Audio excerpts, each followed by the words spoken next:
G'day, welcome down on Woodworks. Today I'm going to be building a picture frame, but not just any picture frame or photo frame.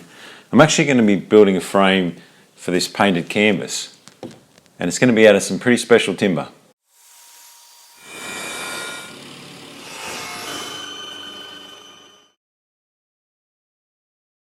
What's special about the timber is that the person that painted the canvas gave me some of these cedar boards for the frame that have been in their family since the 1930s.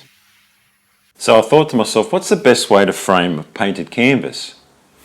A standard photo frame wouldn't look really good on that, so what I've decided to do is what they call a floating frame.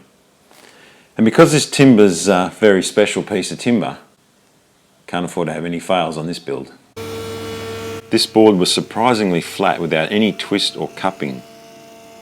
So all I did was flatten one edge on the jointer so I could use that edge against the fence on the table saw. And I ripped 3 strips at 45mm wide. The strips were long enough that I could get the 2 side pieces of the frame out of one of the lengths, so I only needed 3. And because these boards were so flat, I could dress up both faces just with the thickness planer.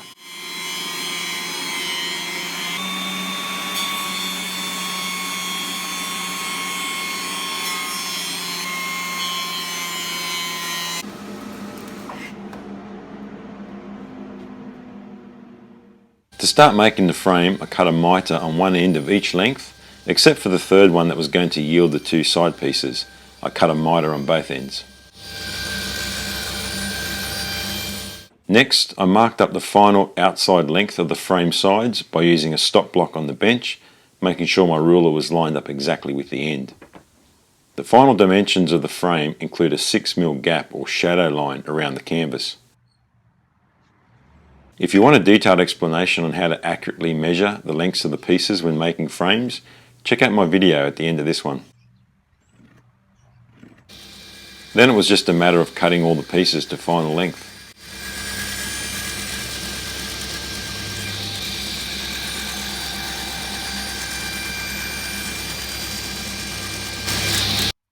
I chose to glue up the frame in 2 sections only because I didn't have enough bench space to lay out all the 4 pieces end to end.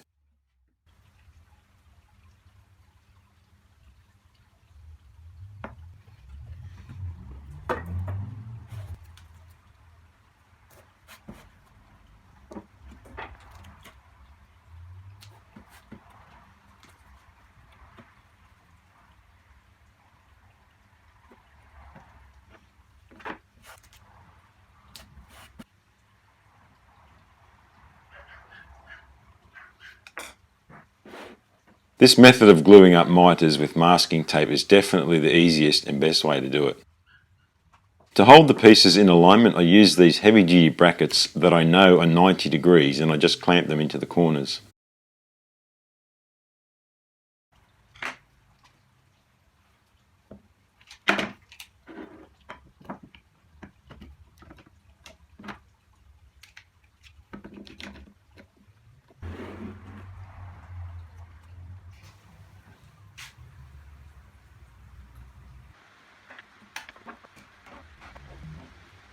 And as you can see, the 2 halves lined up perfectly. And then using the masking tape and angle bracket method again, I glued the 2 halves of the frame together.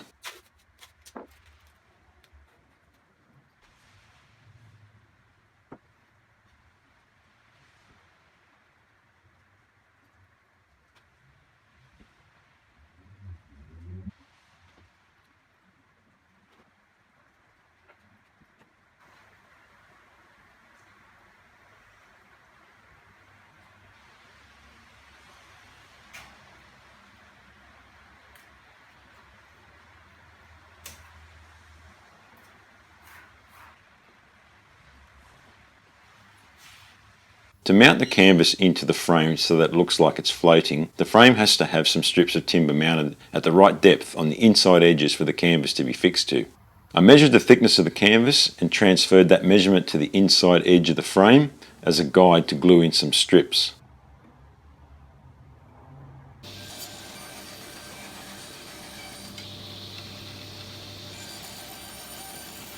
I ripped down some pine to 30mm wide and then marked them to length by placing them directly in the frame and marking them with a sharp pencil.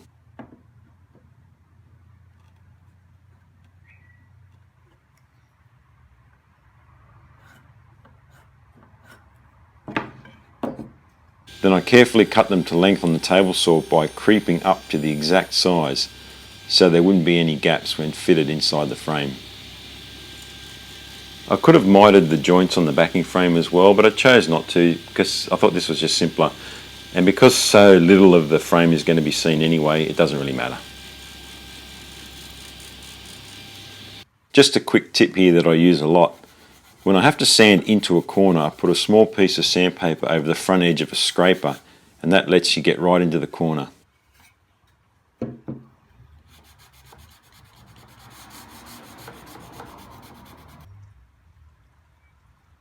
Time now to glue in the backing frame. Checking the depth with my combination square, set at the required measurement, which I think was 19mm.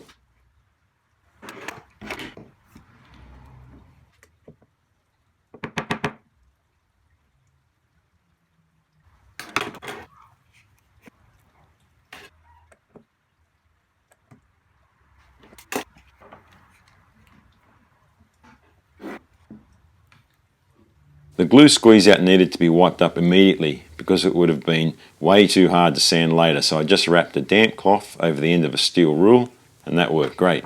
I glued in the short sides first and let them dry before gluing in the remaining two pieces.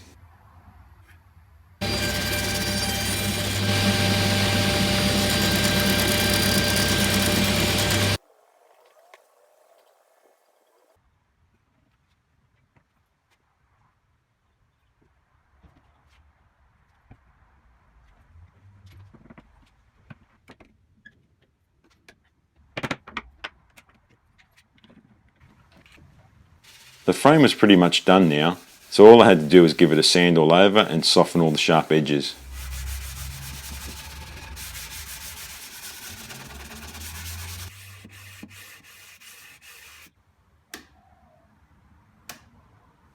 To give the painting that floating look, the shadow line effect is created by painting the backing frame matte black. In hindsight, I should have painted the backing frame pieces before I glued them in place, even though it wasn't too much extra effort to have to mask off the frame. Once that was dry, I could clear coat the frame with satin varnish.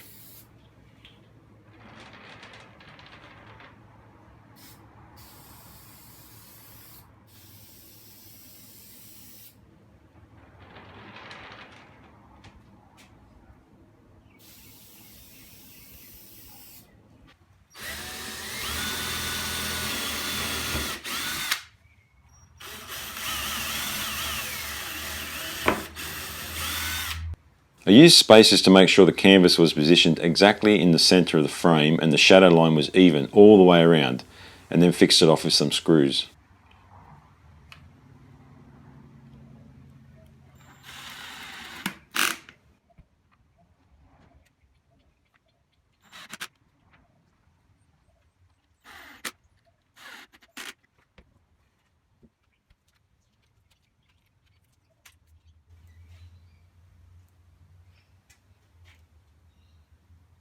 Lastly, I added some hanging hardware to the frame.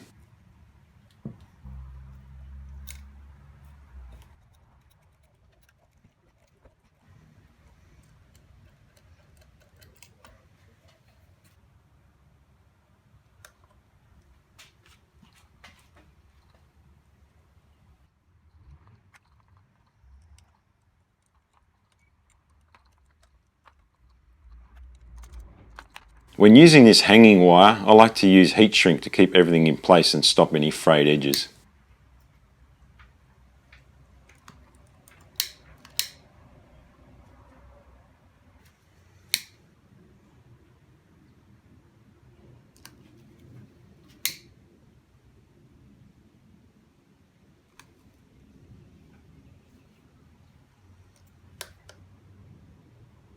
Well, I think the frame turned out perfect. It suits the painting just right. The final colour of the frame actually matches in with the colour in the painting, so that worked out good.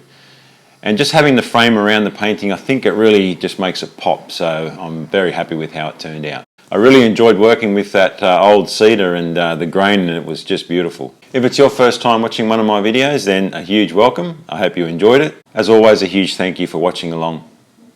If you haven't done so already, please consider subscribing to the channel, just to show your support, and also so you don't miss out on any future videos. If you did like it, give it a huge thumbs up, it does help, and feel free to share it around. You can check me out on Instagram. I am posting over there now just to stay connected between videos, just so you can see what I'm up to. But until the next one, you guys have a great day.